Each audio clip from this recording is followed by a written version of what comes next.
बहुत आती है। मेरे बाबा तुम्हारी याद बहुत आती है। नैन में प्रेम के मोती भी साथ लाती है। मेरे बाबा तुम्हारी याद बहुत आती है।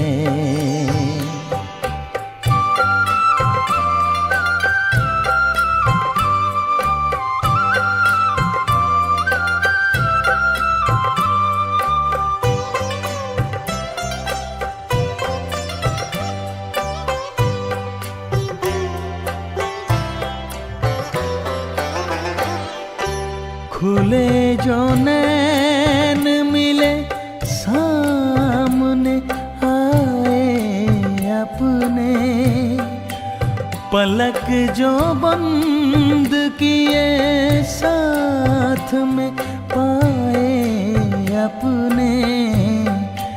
दिल की धड़कन धीरे से बात कह के जाती है। दिल की धड़कन धीरे से बात कह के जाती है। मेरे बाबा तुम्हारी याद बहुत आती है।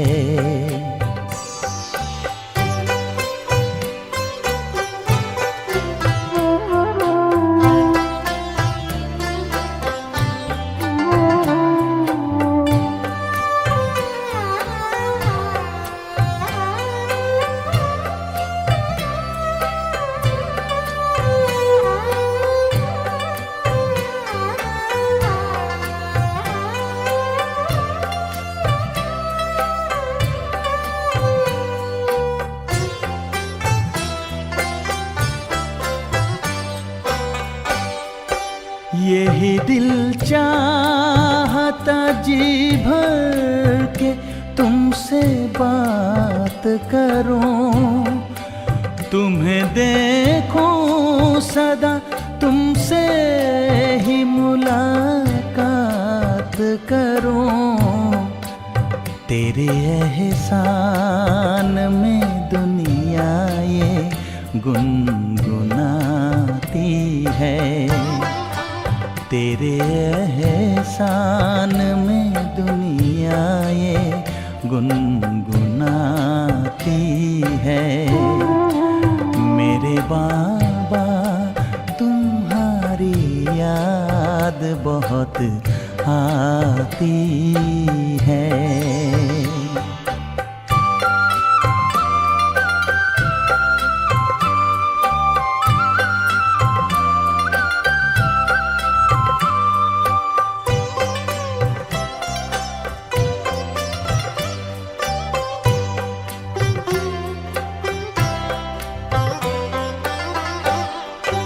कभी मुरली सुनाते तो बजाते भी देखा, तो लाल अक्षरों से लिखते भाग्य की लेखा।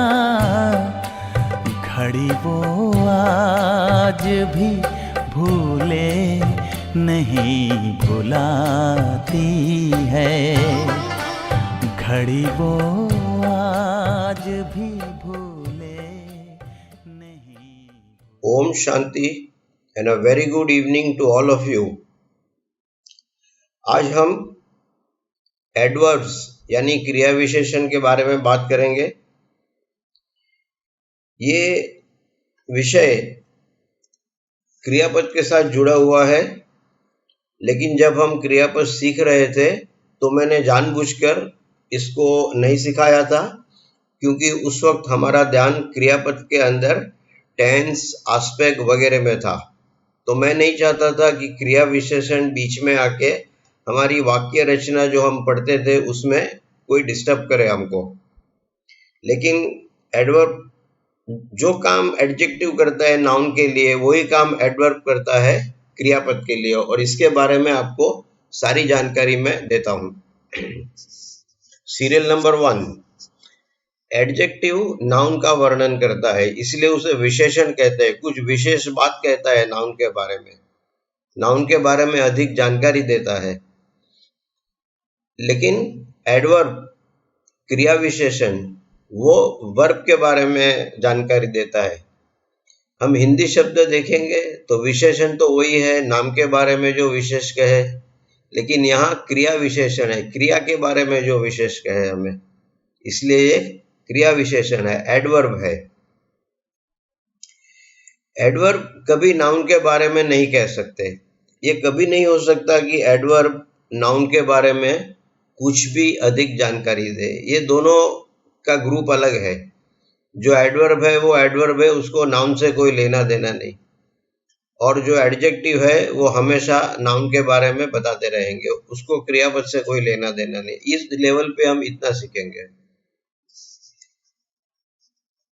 लेकिन जब हम आगे बढ़ेंगे तो मैं ये भी दिखाऊंगा कि एडवर्ब नाउन के अलावा और 2-3 शब्द को भी अफेक्ट कर सकता है, उनका वर्णन कर सकता है, उनके बारे में हमें अधिक जानकारी भी दे सकता है। और ये शब्द है दूसरा एडवर्ब या एडजेक्टिव। इसकी वाक्य रचना कैसे होंगी वो हम आज नहीं बाद में देखेंगे। एक छोटी और माहिती आपको दे दूं जो मैंने लिखी भी नहीं है, कि भाषा कोई स्थिर स्थगित वस्तु नहीं है, टेबल कुर्सी जैसी। इसमें हमेशा बदलाव आते रहते हैं। जैसे टेक्नोलॉजी बदलती है, मकान की डिजाइन बदलती है, फैशन बदलता है, इस तरह भाषा भी बदलती रहती है। तो जो रूल 50-100 साल पहले था आज हो सकता है वो बदली भी हो गया हो। ये हर देश में हर भाषा की एक लैंग्वेज कमिटी होती है और वो नक्की करती है कि डिक्शनरी में कौन से नए शब्द आएंगे वगैरह वगैरह। इसके अंदर आजकल 2 शब्द ग्रामर में बहुत ही प्रचलित है। पहले का नाम है इंटेंसिफायर। इंटेंसिफाई करना यानी किसी को तीव्र कर देना, बढ़ा देना, इसको इंटेंसिफाई कहते हैं। तो जैसे आप अगर कहते हैं कि आई एम टायर्ड, मैं थक गया हूं, तो ठीक है, इतना तो पता चलता है कि आप थक गए हैं, लेकिन कितना थके हैं ये पता नहीं चलता। ये काम इंटेंसिफायर करता है। आप बोलेंगे आई एम वेरी टायर्ड, तो जो वेरी शब्द आता है वो इंटेंसिफायर का काम करता है। और उसका विपरीत ऑपोजिट शब्द है मिटिगेटर। इंग्लिश में टू मिटिगेट यानी कम करना। ये सब मैं लिख के बाद में दूंगा, आपको लिखने की जरूरत नहीं है क्योंकि अभी हम ये सीखने वाले भी नहीं है, ऐसे ही बता रहा हूं आपके नॉलेज के लिए। तो मिटिगेट करना यानी कम करना, कुछ शब्द मिटिगेट भी करते हैं। जैसे मैं बोलूं आई एम टायर्ड, तो आप समझेंगे बहुत थक गया हूं मैं, तो नहीं, ऐसा नहीं है। I am little bit tired, मैं थोड़ा थक गया हूं। तो इस तरह के शब्द कम करते हैं तीव्रता को, तो उसको मिटिगेटर कहते हैं। आजकल ये शब्द ज्यादा प्रचलित है और धीरे धीरे इनका ग्रामर की बुक में भी उपयोग होना शुरू हो गया है।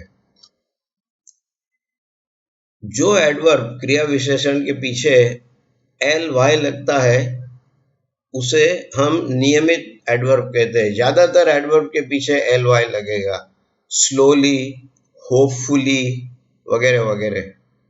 लेकिन इंग्लिश में कभी ये हो ही नहीं सकता कि अपवाद ना हो। तो एडवर्ब भी अनियमित होते हैं और ये भी मैं आपको दिखाऊंगा कि किस तरह से अनियमित होते हैं।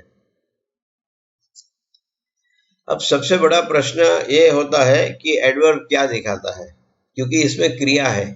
क्रिया हमेशा बदलती रहती है। जब हम टेबल के बारे में बात करते हैं तो टेबल तो वही का वही रहता है, उसका वर्णन करना थोड़ा सरल है। हम कह सकते हैं ये ओल्ड टेबल है, पुराना है, नया है, छोटा है, बड़ा है, प्लास्टिक का है, वुड का है, लकड़े का है। तो नाउन का वर्णन करना थोड़ा आसान होता है, थोड़ा सरल होता है। लेकिन क्रियापद बदलते रहते हैं, क्रिया बदलती रहती है, और इसलिए एडवर्ब एक साथ कई चीज दिखा सकता है। और जरूरी नहीं है सारे एडवर्ब जैसे दिखे, इसको शुरू शुरू में आपको पहचानने में थोड़ी तकलीफ होगी, लेकिन धीरे धीरे पता चल जाएगा। तो एडवर्ब किस तरह के प्रश्न का जवाब देते हैं? पहला है हाउ, ऊपर के पैराग्राफ में लिखा है हाउ, आप ये कैसे करते हैं। दूसरा है किस तरह, आप किस मैनर से करते हैं, किस तरह से ये करते हैं, इन व्हाट वे, आप कब ये करते हैं, ये भी एडवर्ब है। आप कहाँ करते हैं, आप कितनी बार करते हैं और कितना करते हैं। अब जब मैं 1 से 6 सीरियल नंबर आपको दिखाऊंगा तो ये सारे ऊपर के प्रश्न क्लियर हो जाएंगे आपको। सबसे पहला है मैनर, तरीका। सबसे ज्यादा एलवाई वाले एडवर्ब, क्रिया विशेषण सीरियल नंबर 1 में आएंगे सबसे ज्यादा, और इनका काम ये है तरीका दिखाने का। जैसे मैं चल रहा हूं, कैसे चल रहा हूं, हाउ, धीरे से, स्लोली। तो इस तरह से जो एडवर्ब आएगा जो मैनर दिखाता है, वो सारे एडवर्ब यहाँ पे इस कैटेगरी में आएंगे, एल वाई वाले। लेकिन मैनर की कैटेगरी में इर्रेगुलर एडवर्ब भी आ सकते हैं, ऐसा नहीं है कि सिर्फ एल वाई वाले ही आएंगे। दूसरे स्थान पर प्लेस, दूसरे सीरियल नंबर में प्लेस आता है, स्थान। जैसे मैं कहूं कि मैं चलता हूं, लेकिन जब मैं कहूं कि मैं गार्डन में चलता हूं, तो आपको थोड़ा और ज्यादा मालूम पड़ेगा कि मैं कहाँ चलता हूं, गार्डन में चलता हूं। तो जो शब्द स्थान दिखाता है वो भी एडवर्ब गिना जाता है। मैं कहूं कि अशोक बैठा है, तो आप समझ जाएंगे मेरी कहीं तो नजदीक में होगा अशोक। लेकिन मैं कहूं मेरे पास में बैठा है, he is near me, he is here, he is there, तो आपको एग्जैक्ट पता चलेगा वो कहाँ पे है। तो ये भी एडवर्ब का स्थान ले सकते हैं, ऐसे शब्द here, there, near, away. Serial number 3 adverb time भी दिखाता है कि ये काम आप कब करते हैं, अब कर रहे हैं, बाद में करते हैं, सुबह में करते हैं, शाम को करते हैं, वगैरह वगैरह। जैसे मैं कहूँ आई वॉक, लेकिन साथ में ऐड करूँ I walk in the morning, तो अब आपको टाइम के बारे में पता चलता है कि मैं कब चलता हूँ। मैं दो एडवर्ब को साथ भी बोल सकता हूँ, साथ में बोल सकता हूँ मैं, I walk in the garden in the morning. मैं दोनों एक साथ दिखा देता हूँ आपको कि मैं कहाँ चलता हूँ और कब चलता हूँ। इसमें मैं स्लोली भी ऐड कर सकता हूँ, I walk slowly in the garden every morning. तो आपको तीनों चीज में एक साथ एक वाक्य में दिखा सकता हूँ। फ्रीक्वेंसी यानी आवृत्ति, आप कितनी बार ये काम करते हैं। जैसे अगर मैं कहना चाहूं कि मैं दिन में 2 बार मंदिर जाता हूं, तो ये 2 बार एडवर्ब है।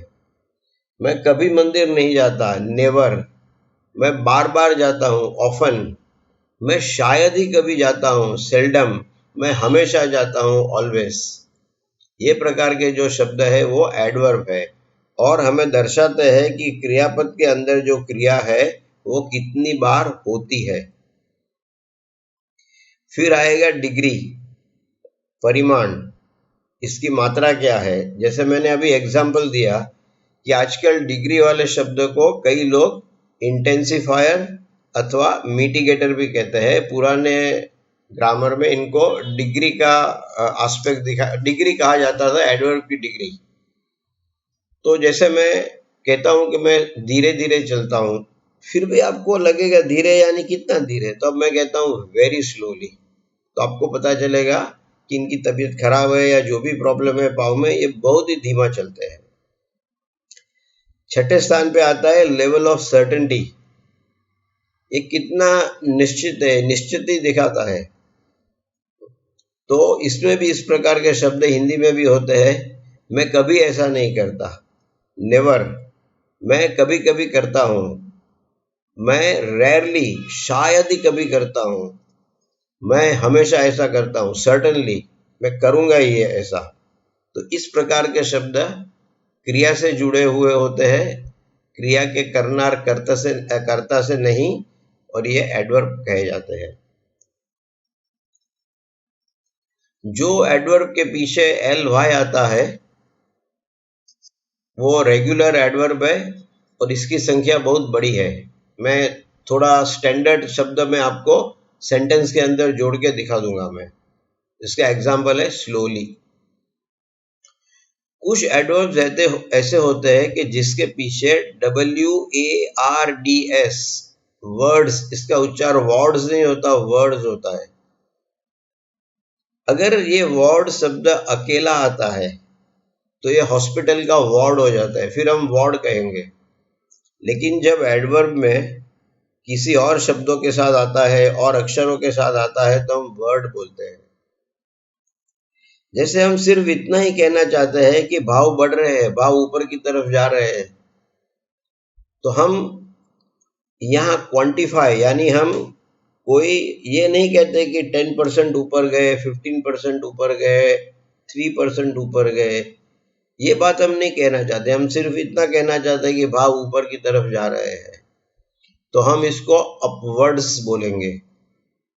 अगर नीचे की तरफ जा रहे हैं तो डाउनवर्ड्स बोलेंगे। अगर कोई उत्तर की दिशा में जा रहा है तो हम नॉर्थवर्ड्स बोलेंगे। लेकिन यहाँ सीरियल नंबर 2 में एक ध्यान रखना कि एडवर्ब के अंदर एंड में एस लगाना बिल्कुल जरूरी है। अगर आपने एस नहीं लगाया तो मीनिंग तो वही रहेगा, लेकिन बिना एस का शब्द एडजेक्टिव हो जाएगा। वो मैं आपको दिखाता हूँ कैसे हो जाएगा। मैंने आपको बताया कि एडजेक्टिव नाउन के बारे में बात करता है, तो हम मान लेते हैं कि एक सिंपल नाम लेते हैं, जर्नी यानी सफर। तो सफर के बारे में बात करना है तो कोई आदमी समझो पर्वत के ऊपर जा रहा है, चढ़ रहा है, तो ये अपवर्ड हो गया, अपवर्ड्स नहीं हो गया, अपवर्ड जर्नी। जर्नी नाउन है, इसके आगे अपवर्ड आएगा, अपवर्ड्स नहीं आएगा, क्योंकि ये एडजेक्टिव है, नाउन के आगे आएगा। इसी बात को मुझे एडजेक्टिव बना के इस्तेमाल करना है तो मैं कहूंगा ही इज गोइंग अपवर्ड्स। तो यहाँ पे मैंने अपवर्ड्स को जोड़ा है क्रियापद के साथ। तो जो भी आप याद रखना, एस आएगा अगर वो आप एडवर्ब के जरिए यूज करना चाहते हैं तो, लेकिन अगर वो एडजेक्टिव है तो कभी भी एस नहीं आएगा। कई बार ऐसा होता है कि हम एक स्थान से दूसरे स्थान पे ट्रेन में जाते हैं। समझो मैं अहमदाबाद से दिल्ली आया, तो ये तो मैं आ गया ट्रेन में बैठ के, अब मुझे दिल्ली से और 50 किलोमीटर दूर जाना है, तो मेरी ये जर्नी का क्या, वहां ट्रेन नहीं जाती। और जिस काम के लिए मैं आया हूँ, जिसके लिए आया हूँ, उसको मैं पूछूंगा कि दिल्ली से ये जगह तक की मेरी बाकी की जर्नी का क्या, तो हम उसको ऑनवर्ड जर्नी कहते हैं। रेलवे रिजर्वेशन फॉर्म पे ये शब्द हमेशा लिखा होता है, ऑनवर्ड जर्नी। इसमें एस नहीं होता क्योंकि जर्नी के आगे आता है। अब हम सीरियल नंबर 3 में जाते हैं। कई एडवर्ब्स के पीछे WISE लगता है। अगर ये शब्द अकेला आया, वाइज, तो इसका मीनिंग अलग होता है। वाइज यानी बहुत ही होशियार, होशियारी, विजडम। लेकिन जब एडवर्ब में आता है तो उसको इस तरह जोड़ा जाता है, लेंथ वाइज। समझो हम कोई फर्नीचर को खरीदना चाहते हैं और देखना चाहते हैं कि घर में फिट होगा कि नहीं है। हमने जिस कोने में रखना है टेबल, तो वहां आएगा कि नहीं आएगा। तो हम घर से मेजरमेंट लेके जाते हैं कि मुझे यहाँ 4 फुट का जगह मिलता है, तो टेबल 4 फुट से ज्यादा लंबा नहीं होना चाहिए। तो जब मैं दुकान में जाऊंगा तो दुकानदार को पूछूंगा कि ये टेबल लेंथ वाइज कितना है, तो ये भी एडवर्ब हो जाता है। कुछ एडवर्ब ऐसे होते हैं कि जो एडजेक्टिव में और एडवर्ब में वही शब्द होता है, एक कुछ भी फर्क नहीं आता। अपवर्ड और अपवर्ड्स में कम से कम एस का फर्क था, लेकिन कुछ एडवर्ब और एडजेक्टिव ऐसे होते हैं कि स्पेलिंग में जरा सा भी फर्क नहीं होता। अभी उसको कैसे पहचाने? तो इसको पहचानने के लिए आपको पूरा वाक्य ध्यान से पढ़ना पड़ेगा और देखना पड़ेगा कि अगर ये एडजेक्टिव है तो क्या नाम के साथ जुड़ा है, और अगर एडवर्ब है तो क्या क्रिया के साथ जुड़ा है। जैसे सिंपल एग्जांपल मैं लेता हूँ, फास्ट। फास्ट इरेगुलर एडवर्ब है और फास्ट एडजेक्टिव भी है। जब मैं ये कहता हूं कि ये फास्ट ट्रेन है तो आप समझ जाएंगे ट्रेन तो नाउन है और मैंने नाउन के आगे फास्ट रखा है। तो फास्ट ट्रेन में जो फास्ट है वो एडजेक्टिव है, विशेषण है, क्योंकि ये ट्रेन की बात करता है।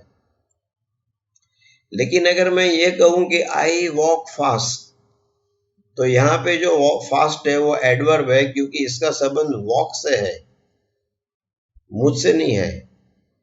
आई वॉक, कैसे चलते हो, हाउ फास्ट। तो ये भी थोड़ी प्रैक्टिस से आपको मालूम पड़ जाएंगे। ऐसे भी कुछ शब्द है, सब मैंने नहीं दिखाए अभी आपको। ये शब्द बहुत सिंपल है, हम लोग बार बार यूज भी करते हैं, जब हिंदी भी बोलते हैं तब यूज करते हैं। तो इस प्रकार से हो सकता है कि कई शब्द ऐसे होंगे जो एडवर्ब में और एडजेक्टिव में एग्जैक्टली सेम होंगे, कोई फर्क नहीं होगा। हम पूरा वाक्य पढ़ के पहचान लेंगे कि ये एडजेक्टिव है या एडवर्ब है। एडवर्ब का संबंध वर्ब से है, इसलिए वह हमेशा वर्ब के बाद आता है। देखो ये बहुत बड़ा फर्क है एडजेक्टिव के साथ। मैंने आपको बताया था कि एडजेक्टिव हमेशा नाउन के पहले आता है। स्मॉल बॉय, हम स्मॉल बॉय के बाद में नहीं लिखते हैं। रिच मैन के आगे आता है, पीछे नहीं आता। आप देखेंगे सारे एडजेक्टिव पहले आते हैं, बाद में वो नाउन आता है जिसके बारे में वो अधिक जानकारी दे रहा है। लेकिन एडवर्ब हमेशा क्रियापद के बाद आता है, और इसका भी रूल, इसमें दो रूल है। ये क्रियापद सकर्मक है कि अकर्मक है, ट्रांजिटिव है कि इंट्रांजिटिव है। दोनों एग्जाम्पल मैंने आपके पास रखे हैं यहाँ पे। सीरियल नंबर 2 में मैंने 2 एग्जाम्पल दिए हैं। जो लाल अक्षर में है इन द गार्डन, वो एडवर्ब है और क्रियापद वॉक के फौरन पीछे आता है।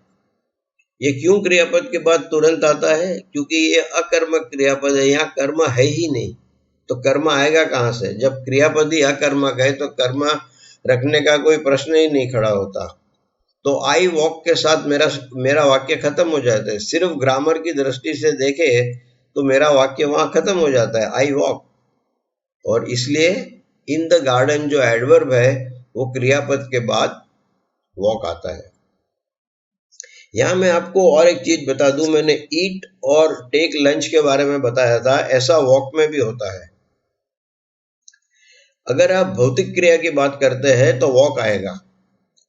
देखो मैं चलने की भौतिक क्रिया की बात करता हूं, मैं सुबह में चलता हूं, मैं शाम को चलता हूं, मैं गार्डन में चलता हूं, मैं धीरे से चलता हूं, मैं तेज चलता हूं। यहाँ हम एक्चुअल चलने की बात करते हैं। I walk in the garden, मैं गार्डन में चलता हूं। लेकिन कोई हमें पूछे भाई आप इतने तंदुरुस्त हो, उसका कारण क्या? तो हम कहते हैं भाई मैं नियमित वॉक लेता हूं। आप हिंदी में भी इस तरह बोलेंगे, मैं नियमित व्यायाम करता हूं, मैं नियमित वॉक लेता हूं। तो आई टेक लंच की तरह अगर आप सिर्फ ये कहना चाहते हैं कि मैं हर रोज वॉक लेता हूं, तो आपको आई टेक वॉक लेना पड़ेगा। I take walk regularly. उसको ज्यादा बताने की जरूरत नहीं है कि हम कहाँ चलते हैं, सुबह में चलते हैं, शाम को चलते हैं। सिर्फ स्वास्थ्य की बात हो रही है, आप इतना कह के छोड़ देते हैं, आई टेक वॉक रेगुलरली। तो ये छोटा सा फर्क है 2 शब्द में। अब हम ऐसा क्रियापद लेते हैं जो सकर्मक है, ट्रांजिटिव है, और उसका कर्म है द मशीन। जब क्रिया दर्शाने वाला क्रियापद ट्रांजिटिव है तो एडवर्ब कर्म के बाद, ऑब्जेक्ट के बाद आएगा। आप स्पष्ट देख सकते हैं एग्जाम्पल में, आई रिपेयर को जब आप क्या पूछते हो, व्हाट, तो हमें कर्म मिलता है, ऑब्जेक्ट मिलता है। आई रिपेयर व्हाट, मैं क्या रिपेयर करता हूं? The machine. कैसे करता हूं? रिपेयर काम कैसे करता हूं? तो इसका जवाब मुझे केयरफुली में मिलता है, ध्यान से। केयरफुली का संबंध मशीन से नहीं है, मशीन तो वैसा का वैसा ही है। जब चलता था तभी भी ऐसा है, बिगड़ गया तभी भी ऐसा है। क्योंकि जब चलता था तो मैं रिपेयर ही नहीं करता था, वहां आया ही नहीं था मशीन के पास। तो केयरफुली को मशीन से कोई लेना देना नहीं है। केयरफुली मेरा शब्द है कि मैं कैसे रिपेयर करता हूं। केयरफुली जुड़ा है रिपेयर के साथ, मशीन के साथ नहीं। तो ये वाक्य आएगा, आई रिपेयर द मशीन केयरफुली। तो आप सीरियल नंबर 3 पढ़ लीजिए। अगर वर्ब ट्रांजिटिव है तो वर्ब के बाद ऑब्जेक्ट आता है और इसलिए एडवर्ब ऑब्जेक्ट के बाद आता है। देखो, I walk in the garden, अभी सीरियल नंबर 2 वाला एग्जाम्पल देखो, I walk in the garden, यहां पे वॉक इंट्रांजिटिव अकर्मक क्रियापद है। अब मैं इन द गार्डन को सकर्मक ट्रांजिटिव क्रियापद के साथ जोड़ता हूं, I take my breakfast in the garden, मेरे बंगले के बाहर बहुत बढ़िया गार्डन है, तो वहां पे हमेशा मैं बैठ के मेरा ब्रेकफास्ट करता हूं। I take my breakfast in the garden. ये भी ध्यान रखना, मैं यहाँ आई ईट माई ब्रेकफास्ट नहीं कहता हूँ, I take my breakfast in the garden. तो दोनों जगह पे इन द गार्डन है। जब अकर्मक क्रियापद है तो वॉक के पीछे आ गया फौरन, और यहाँ पे दूसरे एग्जाम्पल में कर्म के बाद आता है, ऑब्जेक्ट के बाद आता है। अभी हम टेस्ट पे आते हैं। ये टेस्ट चालू रहेगी, लेकिन इसका जो रॉ मटेरियल है, कच्चा माल है, वो अब आपकी साइड से आएगा। मेरा भंडार खाली हो गया। ये आखिरी टेस्ट है। मैंने बहुत अच्छा शब्द सुना है, मीना कहानी लिखती है। इन्फिनेटिव क्रियापद दे दिया है मैंने आपको, टू राइट, और हमेशा जैसा मैं कहता हूं पहला शब्द होता है भूतकाल, पास्ट टेंस, रोट, क्योंकि इसके बारे में भी कोई क्वेरी टेलीग्राम पे मैंने पढ़ी थी, तो दोबारा कहता हूं कि इन्फिनेटिव के बाद कोई जो शब्द पहले आता है वो हमेशा भूतकाल होता है। ये एक ग्रामर का रूल है एक प्रकार का। और जो दूसरा शब्द आता है वो भूतकृदंत, पास्ट पार्टिसिपल होता है। फिर से बोलता हूं, टू राइट इन्फिनेटिव है, रोट भूतकाल है, पास्ट टेंस है, और रिटन भूतकृदंत है, पास्ट पार्टिसिपल है। वर्ब कोई भी इरेगुलर क्रियापद हो, आपको उसके ये दो शब्द मिल जाए, पास्ट टेंस और पास्ट पार्टिसिपल, तो मैंने जो आपको स्लाइड में दिखाया था, आप इरेगुलर क्रियापद का कॉन्जुगेशन अकेले कर सकते हैं, दूसरी कोई जरूरत नहीं रहेगी आपको। आपको 3 काल और 3 आस्पेक्ट लिखने हैं। लेकिन नीचे एक छोटी सी इंफॉर्मेशन आपको देता हूं, स्टोरी यानी कहानी, ये तो मैंने ऊपर भी लिखा है और हमको मालूम भी है, STORY, स्टोरी यानी कहानी। लेकिन वाई के पहले आप ई रख देंगे, STOREY। तो जैसे हम कहते हैं ना, ये 3 मंजिला बिल्डिंग है, ये 4 मंजिला बिल्डिंग है, वो मंजिला हो जाता है story. This is a 3 story building. कई लोग स्टोरी को पास्ट पार्टिसिपल भी बना देते हैं, मैंने अभी जानबूझ के नहीं बनाया क्योंकि हम इसमें गए नहीं है अभी। तो पास्ट पार्टिसिपल को एडजेक्टिव के जरिए कैसे यूज करना है इसकी हमने प्रैक्टिस नहीं की है, मैंने इसलिए स्टोरी को स्टोरी रख के छोड़ दिया है। This is a 3 story building, ये 3 मंजिला बिल्डिंग है। और हम जिस फ्लोर पे रहते हैं, जिस लेवल पे रहते हैं, उसको फ्लोर बोलते हैं, मंजिल। I leave on 2nd floor. हम जब अपार्टमेंट में रहते हैं, फ्लैट में रहते हैं, इंडिया में हम ज्यादातर इसको फ्लैट बोलते हैं, आप यूएसए में जाएंगे तो इसको अपार्टमेंट बोलते हैं। I leave on 2nd floor, या आप बोल सकते हैं माई flat is on 2nd floor. लेकिन आप दोनों को इंटरचेंज नहीं कर सकते, अदला बदली नहीं कर सकते दोनों की। जो मैंने लाल अक्षर में कैंसिल करके नीचे लिखा है ये गलत है। आप ये नहीं कह सकते this is a 3 floor building, आपको हमेशा कहना पड़ेगा this is a 3 story building. और आप कभी ये नहीं कह सकते माई flat is on 2nd story, आप हमेशा कहेंगे माई flat is on 2nd floor. तो इसके साथ आज की सेशन खत्म करता हूं, लेकिन खत्म करने से पहले आपको एक बड़ा थैंक यू कहना चाहूंगा कि आज सुबह की जो मेरी थोड़ी लंबी पोस्ट थी, इसमें गुस्सा नहीं था, आपको सिर्फ मैं प्रेशर में डाल रहा था थोड़ा। तो काफी कुछ कमेंट्स आए हैं, इन कमेंट्स को मैं इकट्ठा करके जहां जहां जरूरत है मैं आपको इंडिविजुअल रिप्लाई दूंगा। हो सकता है थोड़ा टाइम लग जाए, अगर एक साथ 100-150 कमेंट आए तो एक दिन में मैं ना भी क्लियर कर पाऊँ, लेकिन मैं हर कमेंट का जवाब दूंगा रिप्लाई बटन के जरिए। लेकिन अगर मुझे ऐसा लगे कि काफी लोगों को ऐसी चीज समझने में तकलीफ हो रही है, तो मैं वो कमेंट का जवाब नहीं दूंगा, लेकिन कल से जो हमारा सेशन शुरू होगा उसमें डाल दूंगा। तो इससे क्या हो जाएगा, सबको फायदा हो जाएगा और आप भी देख पाएंगे कि मैंने आपकी कमेंट को सेशन के अंदर रिप्लाई कर दिया है। भले इंडिविजुअल रिप्लाई नहीं दिया है, लेकिन आपकी सेशन में कह दिया है मैंने। तो कल से हमारा कारोबार ऐसे चलेगा। कल मैं थोड़ा बहुत सिखाने वाला हूँ, खाली रिव्यू करने वाला हूँ कि हमने वर्ब में क्या सीखा और नाउन में क्या सीखा। और इसके साथ एक टॉपिक अब रह गया है, वो है प्रेपोजिशन। ये प्रेपोजिशन बड़ा नीरस विषय है और सिंपल विषय है, इसमें कुछ भी कठिन नहीं है। तो मेरी हमेशा एक प्रैक्टिस रही है कि मैं प्रेपोजिशन वाक्य रचना के दौरान सिखाता हूँ। क्योंकि जैसे इन यानी अंदर, मैं चश्मे जेब में रखता हूँ, तो ये सबको मालूम है इन यानी अंदर, इसमें कुछ नया नहीं है। लेकिन इंग्लिश ग्रामर के अंदर किस जगह पे इन, किस जगह पे एट वगैरह वगैरह जो अलग अलग प्रपोजिशन है वो कहाँ कैसे यूज करना है वो सीखना महत्व का है। इन सबको मालूम है। जैसे मैंने कल दिखाया था, आई एम एट होम। जब होम बोलते हैं तो एट होम आता है, इन होम नहीं आता।